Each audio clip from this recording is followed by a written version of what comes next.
Hoje, no episódio 2 do Papo com CEO, nós vamos entrevistar Felipe Trigueiro, que é CEO da FTLog. Hoje nós vamos conversar um pouco sobre logística e distribuição.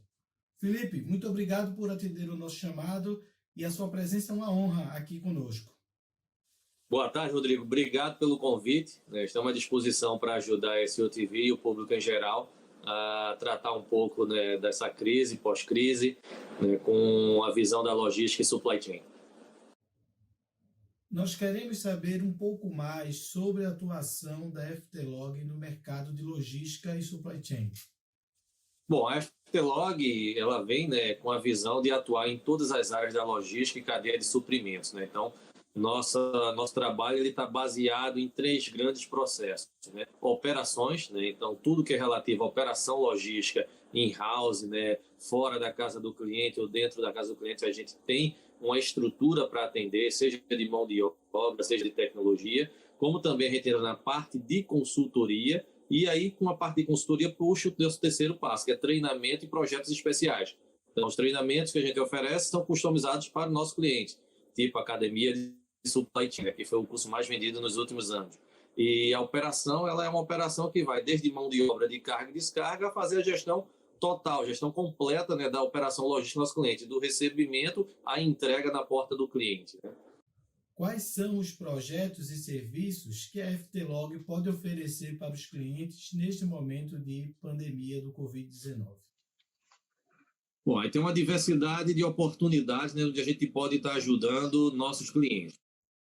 Algumas das demandas durante a crise foram relativas a novas modalidades de comercialização. Então, com a explosão do omnichannel, com a explosão das vendas pela internet, a gente já vinha com projetos em nossos clientes para estruturar, e com toda a crise teve que dar uma acelerada gigante para implantar a chave desses projetos.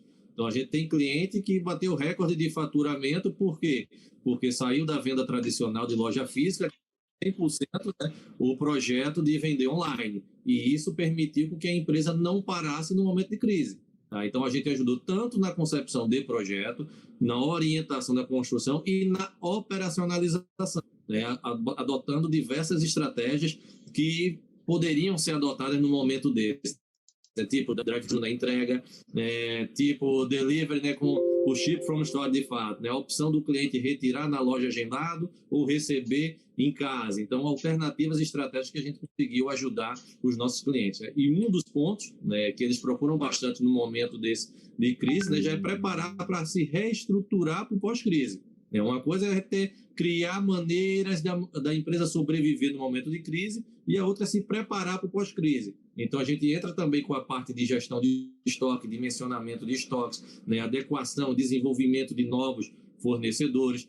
A gente está oferecendo para o mercado, está saindo do projeto piloto, de fato, agora, no próximo mês, a nossa central de compras. Então, a gente juntou demandas de diversos fornecedores e clientes nossos, unimos isso numa central única, e aí a gente conseguiu desenvolver tanto fornecedores como adequar preço, custo, prazo para os clientes. Então, a gente está falando de fornecedores grandes transportadores, grandes indústrias que estão entrando com a gente nessa central de compra para buscar otimizar seu custo. Alguns segmentos tiveram um crescimento expressivo durante esse período da pandemia, entre eles brinquedos, artigos esportivos, farmácias e games. Quando tem uma explosão de consumo como essa, Felipe, o que é que as empresas devem se atentar em relação à logística e o supply chain? Bom, antes de mais nada, quando a gente fala dessa venda pelo e-commerce ou a venda tradicional, a gente tem que entender o cliente. Há um momento delicado na crise, onde todo mundo, a principal alternativa foi, de fato, comprar via aplicativo, via site, mas muitas empresas não estavam prontas. Não estavam prontas em que tipo de situação? Diversas, desde a embalagem de entrega, desde o motoboy que vai entregar na porta do cliente para fazer um atendimento de forma mais adequada, até a questão evidenciada de higienização, ficou muito evidente nesse momento. Ao mesmo tempo que essa demanda cresceu, percebeu-se também que o número de reclamações cresceu bastante. Então, segundo a própria Infomoney e o site Reclame Aqui, tem grandes empresas especializadas já no e-commerce que cresceu em mais de 93% o número de reclamação nesse período também. Então, não estavam prontos. A experiência do consumidor, será que de fato ela vai ser uma experiência convidativa a continuar no e-commerce? A gente acredita que sim, mas as empresas vão perder a grande oportunidade por ter não se preparado de forma adequada para atender melhor o cliente. E aí essa experiência de entregar ao cliente o produto certo, no dia certo, ter um canal de comunicação claro e eficiente com o cliente, né? Isso não aconteceu em muitas dessas experiências. E aí vem o outro problema da história, né? Se no momento da compra eu não tenho uma boa experiência, existe uma segunda oportunidade de corrigir isso, que é a hora que surge o problema do cliente.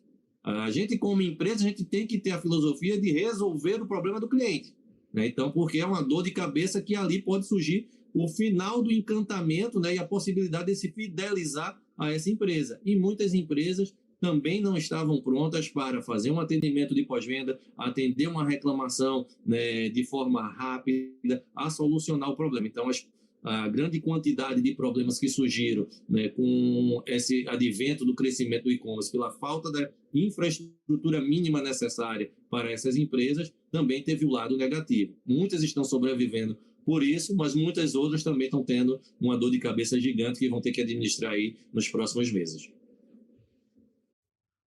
Fontes do segmento de logística nos informaram um crescente número na quantidade de devoluções com avarias.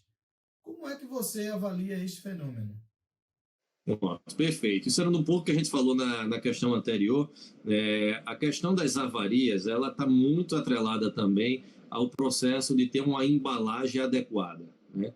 Então, seja no segmento food service, seja no home center, né, você tem que ter embalagens que estejam prontas para enfrentar uma cadeia longa. Então, você imagina um produto que sai do Rio Grande do Sul para chegar em Fortaleza, né?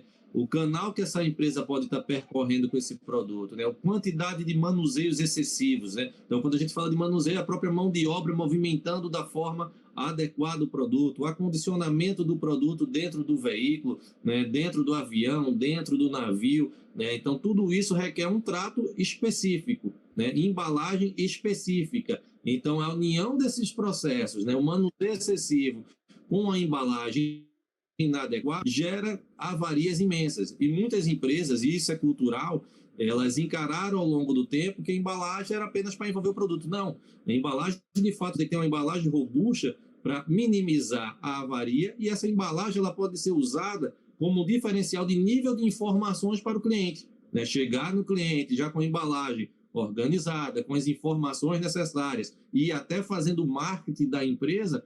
Isso é muito importante. Mas acontece que, historicamente, no Brasil, né, as empresas negligenciaram ter embalagens adequadas por questão de enxergar simplesmente custo e não um investimento adequado. Então, quanto dessa avaria gerou uma devolução, que o custo dessa devolução já foi muito maior que o próprio preço de venda do produto. Então, essa relação que as empresas têm que tomar cuidado, né? A embalagem, o manuseio e a modalidade do transporte que ela está usando para fazer essa entrega.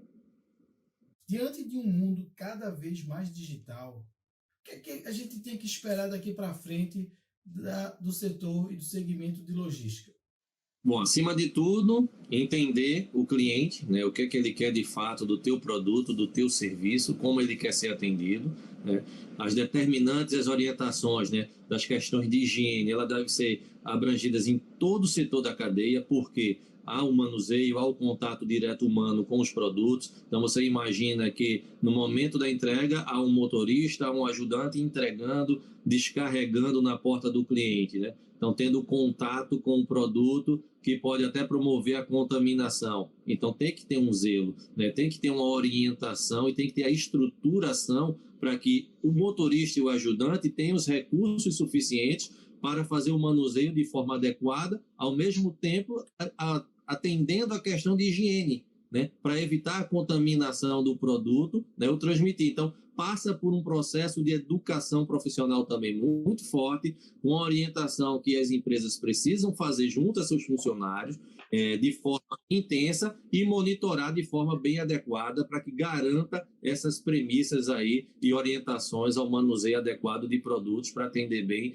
o cliente, evitando todo esse processo de contaminação. Então, junto com isso, né, essa remodelação de embalagem, né, essa remodelação do contato com o produto ela é muito importante. Porém, o que ficou muito evidente também com a crise, né, e com esse novo momento, né, o daqui para frente, o pós-crise, são as estratégias que a logística pode oferecer e tem que estar estruturada para isso, né? Então, a gente falou de omnichannel, né? Então, o que é o omnichannel? São as diversas formas do cliente chegar a ter o produto ou teu serviço, né? Existe um mercado consumidor amplo, né? Existe aquele mercado, né, que está, de fato, agora só comprando pela internet, pelo aplicativo, mas ainda existe o consumidor que faz questão do ato da compra ainda pegar no produto, sentir o produto, né, verificar se é aquilo mesmo que ele quer, né, para daí sim ter a opção de escolha. Então, vai ser um misto disso, né, um misto de loja física, um misto de app, um misto de compras por site. Então, tudo isso remodela, né, para que a empresa esteja pronta a oferecer opções ao cliente, né? Acima de tudo, o que a empresa tem que entender é o cliente quer opções. Ele quer a opção de comprar e receber em casa, ele quer a opção de comprar e retirar no ponto mais conveniente para ele, não importa qual a localização da loja, ele quer ter a opção de tirar no cafezinho da esquina por estar mais perto dele, ele não vai estar o dia todo em casa, vai estar trabalhando, então o horário mais conveniente para ele receber produto é no final do dia. Muitas portarias ainda de condomínios não estão prontas, né, para receber uma grande quantidade de produtos que chegam, né, em suas portas, então isso também requer uma adequação dos condomínios. Então, tudo isso a logística passa, né, por esse conceito. Está crescendo muito no Brasil, né, com base também nessa nova experiência, o uso de lockers, né? Então, aqueles armários codificados onde o cliente vai ter acesso a retirar em determinado ponto, né, com um código, ele vai digitar o código, abre aquele armário, está lá o seu produto, o seu pedido. Então, de acordo com a conveniência. Então, é esse tato que a gente tem que ter como empresa de entender que o cliente ele quer opção.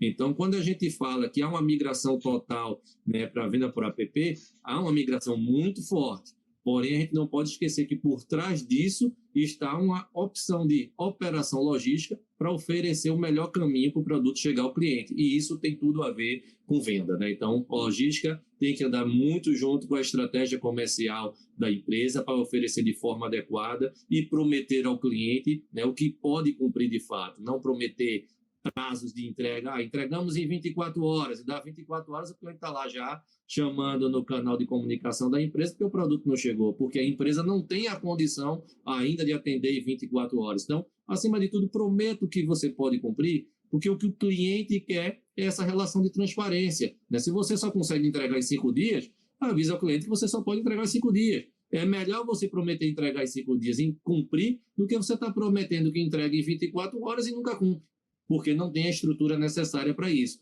Então, as empresas precisam refletir sobre isso também. Chegou aqui no WhatsApp algumas fotos muito desafiadoras de comércios e, na maioria, lojas que estão nos shoppings aí em Recife, né? E a gente viu muita mercadoria com avaria, vestuário, e numa situação que a gente entende que essa mercadoria dificilmente consegue ser recomercializada, né? Então a gente queria ouvir um pouco de você sobre essa situação.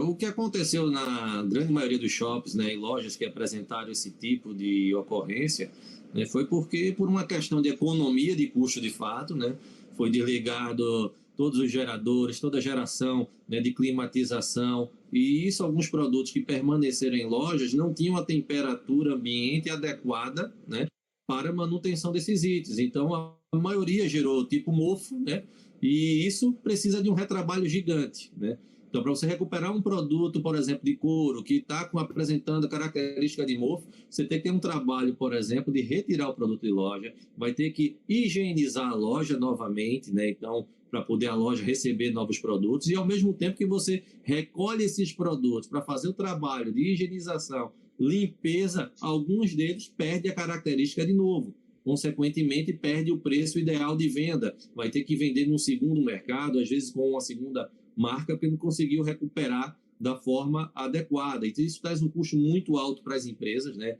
É um prejuízo gigante, porque isso a gente está falando também do envolvimento da cadeia reversa, de coletar esses produtos, voltar para um ponto de apoio, para o seu centro de distribuição principal, para fazer a triagem, às vezes ser direcionado para uma assistência técnica próxima para recuperar, ou para algum grupo específico, ou para alguma outra empresa parceira que faça esse tipo de trabalho, e essa movimentação da mercadoria ela é muito cara. Né? Então, só faz complicar o custo operacional para as empresas e muitas delas optam nesse momento, né, por descarte de fato, porque o custo é tão grande que não vale a pena recuperar para alguns itens.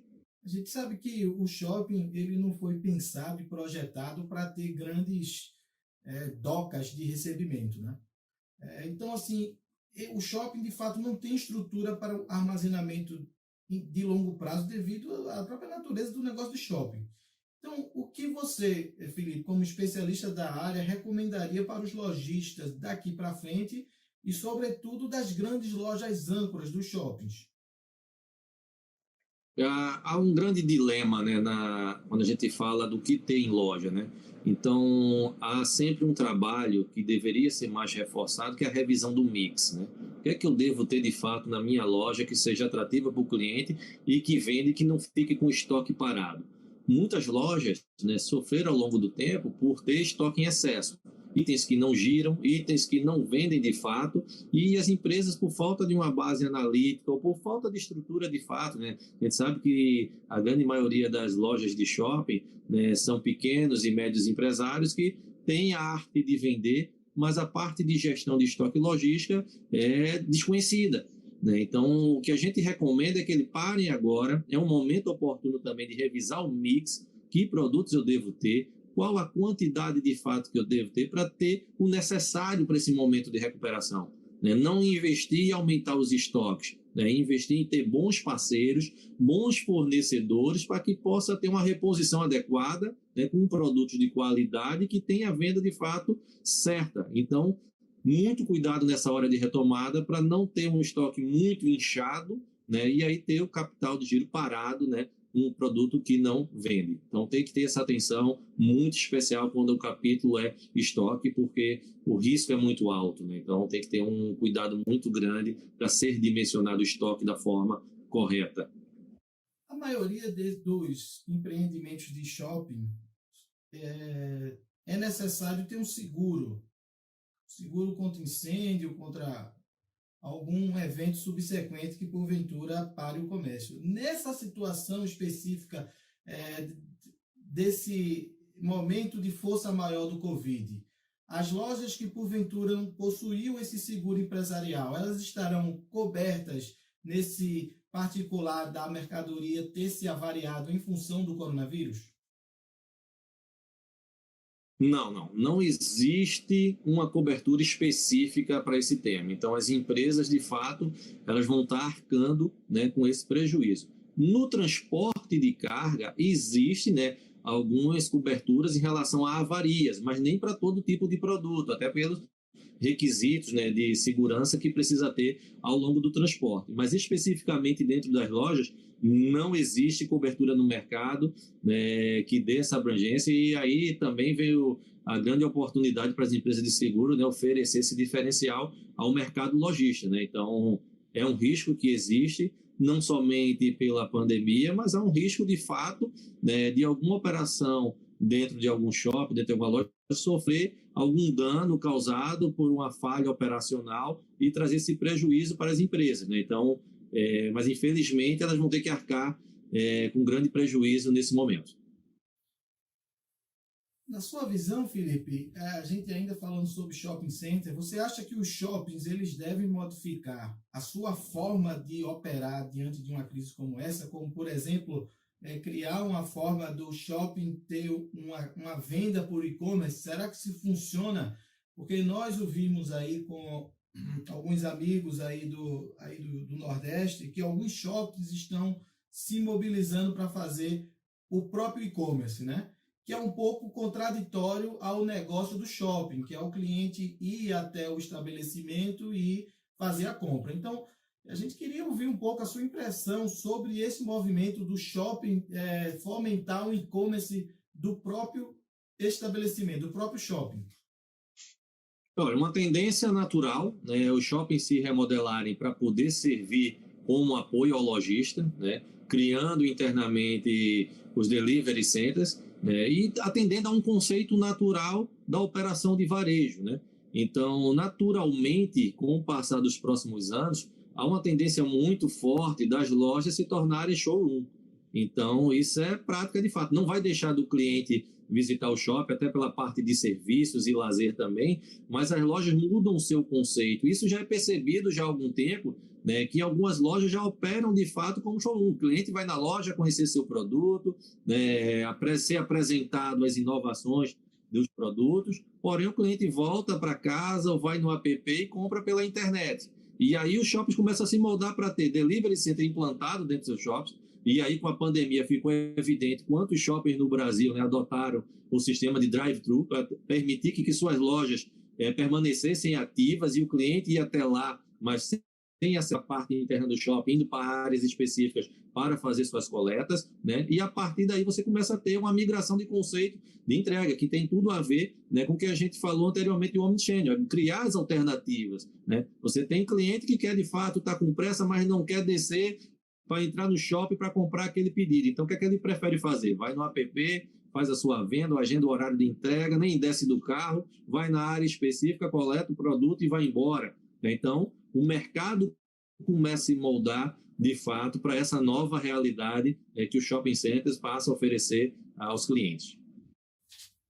Durante essa crise, muito tem se falado sobre logística reversa. Neste momento, como você vê essa questão de logística reversa aliado com essa questão do e-commerce?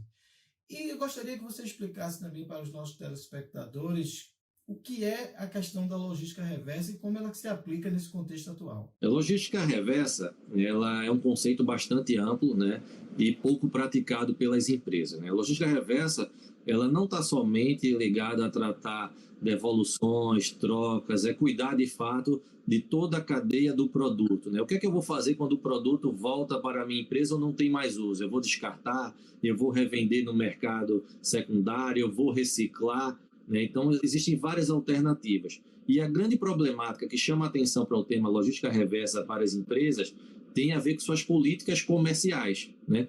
Como é que a empresa está disposta a atender os produtos aos clientes? Qual a minha política de venda, de atendimento? Qual a minha política de troca, devolução, né, solução de problema? Então, quando as empresas não têm essas políticas claras, já começa a partir daí gerar insegurança para o cliente e, ao mesmo tempo, gerar sua própria dor de cabeça, né? De poder ter um canal de logística reversa adequado, onde o cliente pode trocar, como o cliente pode devolver aquele produto, para de fato ter uma tratativa específica. E aí a gente percebe de fato que muitas empresas que já não tinham nem pronto uma política clara para entregar, imagina a política para devolver um produto ou trocar um produto.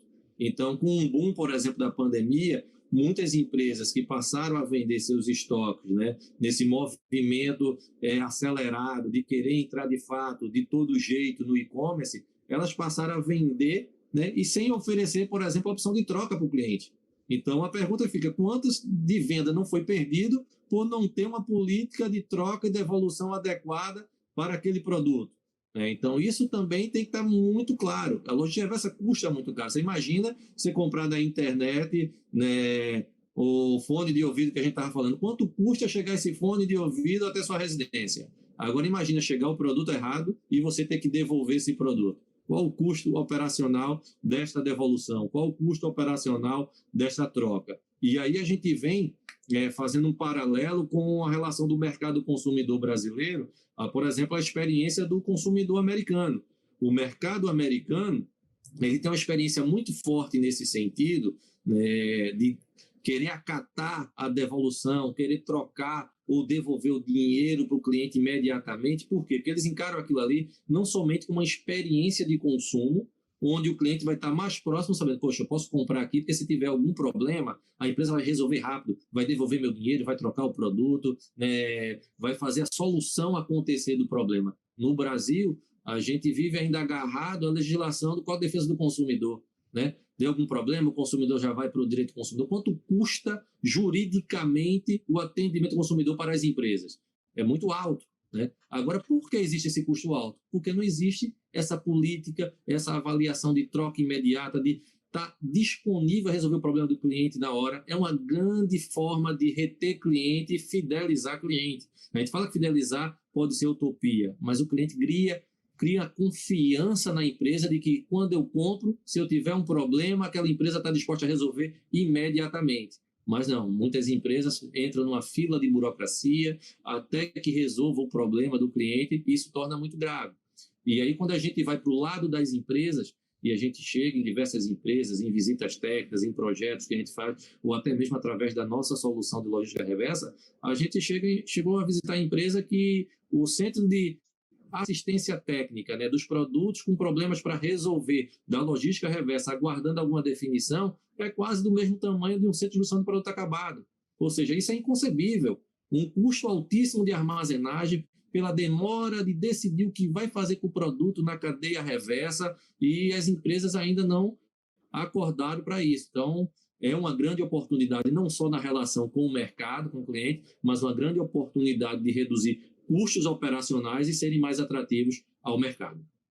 Muitos empresários têm me feito uma pergunta que, particularmente, eu estou passando a bola para você.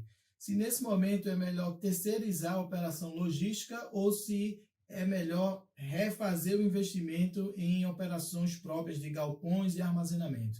Então, afinal, qual é a melhor alternativa hoje para o mercado?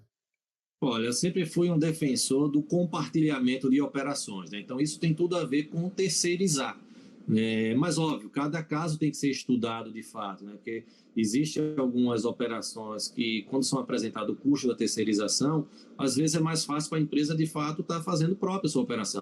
É uma avaliação de cenário, isso é constante, né?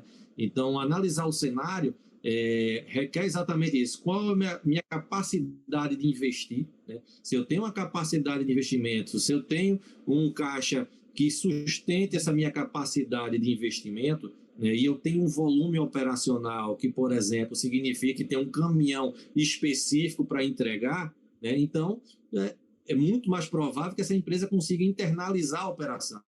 Mas, por exemplo, eu vou atender tal região, mas minha quantidade de pedido, minha demanda naquela região não enche nem o caminhão, é melhor compartilhar custo, né? Então, se eu tenho uma demanda naquela região e eu não consigo pagar nem o aluguel de um armazém dentro de um condomínio com tantos mil metros quadrados mínimos de locação, é melhor compartilhar. Então, essa avaliação ela é muito importante e ela fica em evidência num momento como esse que gera essa instabilidade de demanda.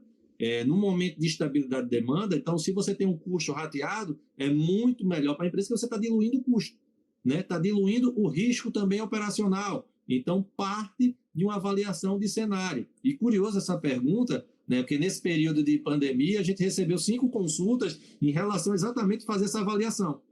Se era melhor reverter a cadeia própria para uma cadeia terceirizada, se era melhor construir um centro de distribuição próprio ou, de fato, contratar um operador logístico e aí compartilhar a operação. E em todas essas 5 avaliações, as 5 avaliações deram um cenário de terceirização completa, né? Mas isso requer, de fato, que cada caso seja bem avaliado, né, para poder pensar na que melhor forma a empresa vai se portar no mercado, né? O que é que eu quero nesse momento, de fato? No momento de crise, todo mundo quer compartilhar custo, todo mundo quer compartilhar risco, mas será que, de fato, eu vou oferecer para o meu mercado um nível de serviço adequado? Será que eu consigo oferecer um nível de serviço melhor mantendo uma operação própria?